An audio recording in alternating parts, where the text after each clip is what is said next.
The M250 light machine gun, only available to the engineer.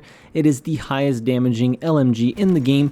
It almost does as much damage as a lot of the marksman rifles that are available to the recon class, doing a whopping 34 damage per shot. Longtime community member Ethan Fang asked me to make a build for this specific weapon, and I had to acquiesce. So in today's video, I'm going to showcase what I came up with for the M250, and oh boy, is it a monster. So starting off with a clean slate here, we're going to change the barrel for the M250 titanium gold long barrel. Now, the reason I didn't go with the short barrel is because you're losing some of that range from the long barrel, and I want as much range as I can because I want to do chunky damage even at longer ranges. With this specific barrel, if we look at the details here and you see the damage, it does 34 damage all the way up to 46 meters. So if you're getting headshots at that range, you're doing 64 damage per shot, which is just absolutely insane. Even leg shots are doing a ton of damage. So you can really beam people, so to speak, at a decent range in 3 shots if you're hitting the right areas, which is absolutely crazy. So we're going ahead and equipping that. It increases your control,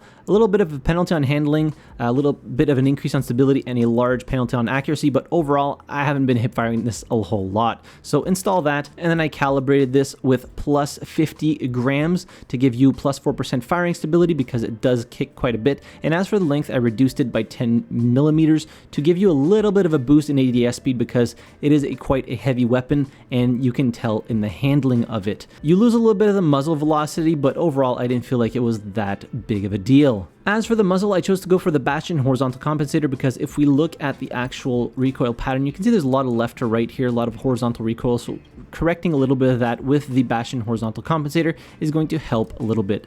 So equip that, and if we look at the pattern again, you can see it corrected it a little bit, so there's a lot less left to right, and it also gives you that increased camera firing stability. For the foregrip, so I was kind of torn here between the Resonant Ergonomic Grip or the X25U Angled Combat Grip.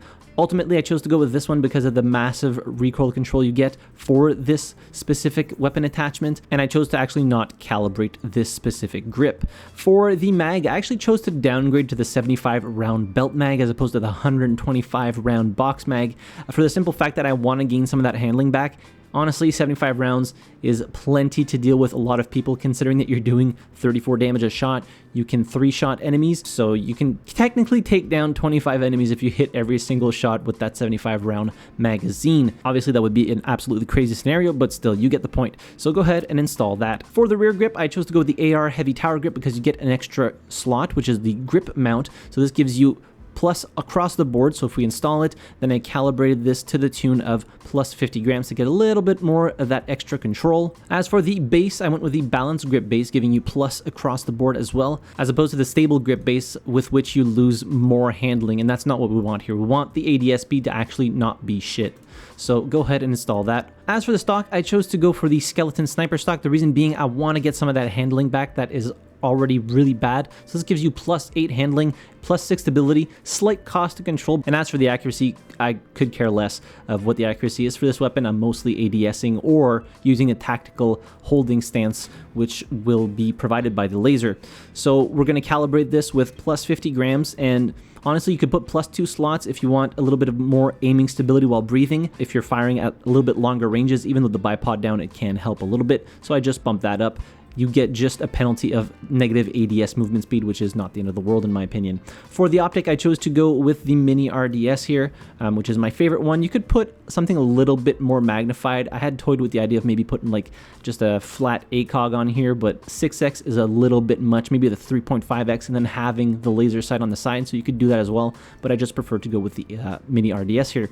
Zoom plus 0.25, and then pupil distance negative 20 millimeters to get that sight closer to your face. As for the upper rail, you can actually put a handguard on here, which is the only one that allows you to put a handguard on it. So I went with the DD Python handguard to get that +1 handling. You could probably choose any one of these and the weapon would perform similarly, but I wanted to get a little bit more handling out of the weapon. And finally, I chose to equip a laser on the left rail here. So I just went with the green laser, but some of the lasers are a little bit easier to see. You could pick whatever floats your boat, install that, Again, the tactical stance is the fastest way to ADS, and that's how I was using this weapon for the most part, is ADSing with the tactical holding stance. It's just so fast that people don't expect you to be able to down them so quickly with something that arguably shouldn't be able to be aimed as quickly as it can with the laser on. And when I was firing at targets at longer ranges, I would use the mini RDS. You can also use the bipod in this weapon, so every time you ADS close to an object that allows you to put the bipod down, it'll automatically go down for you, giving you a little bit of increased stability, albeit I find it still kicked a lot even with the bipod down. And for the most part, I don't really stay static when using weapons in Delta Force. Even when I'm sniping, I don't really stay static. I mostly move around, and that's how I approached the build for the M250. I'm moving around a lot. I don't want to stay static because that's how you get shot and killed eventually. In order to use this specific weapon build, the M250 will need to be level 49 for the Bastion horizontal compensator, but you can easily swap that out until you get to that level 49 or level 43 for the skeleton sniper stock. You wouldn't think that the M250 can actually be good in CQB, but I was rocking it on Shafted yesterday and ended up being top frag. It just does so much damage and you have so much ammo to use. Even if you're downgrading from the 125 mag to the 75 round mag, it's just so much ammo. You can just keep constantly firing down hallways, mow people down left, right, and center. It's only 3 shots to kill, and even less if you're getting that headshot in. So if you get a headshot plus a body shot, that's 2 shots to kill within 49 meters, which is absolutely insane. And actually the DPS on this weapon is comparable to some of the higher DPS weapons like the CI-19 that has a much higher fire rate.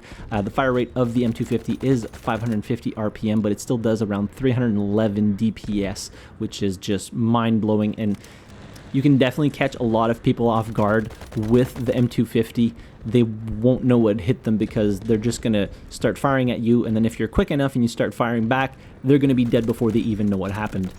Now, don't expect to be beaming people across the map with the M250. Even with the bipod down, the recoil pattern is still pretty chunky, and you're going to definitely feel that at range. In CQB, though, it's like it's just nothing. And then when you have that tactical holding stance, aiming down sight in like 200 milliseconds and mowing people down is just a highlight for me. I was having so much fun with this weapon. I had so much fun with it, in fact, that I even unlocked the skin that requires 300 kills, and I did that within an evening of playing, and I was just laughing the whole way because it's just so fun to use. So if you've never tried any LMGs in Delta Force, give the M250 a try. Use some of those XP boost cards to boost that weapon up to level 49 to be able to use this specific loadout and go out there, have a blast. And to wrap up the video, I'll leave a few highlight clips of me using the M250. The share code will be in the description down below as well as in the top pinned comment. Thanks again to Ethan for recommending this weapon. I didn't think I would enjoy it as much as I have, but yeah, there we are. If you would like to suggest a weapon to be added to the list of builds I'm working on, leave it in the comment section down below. In any case, hit the like button if you enjoyed the video, subscribe to the channel if you haven't already, and as always, thank you very much for watching, I really appreciate it, and I'll see you guys in the next video. Have a good one.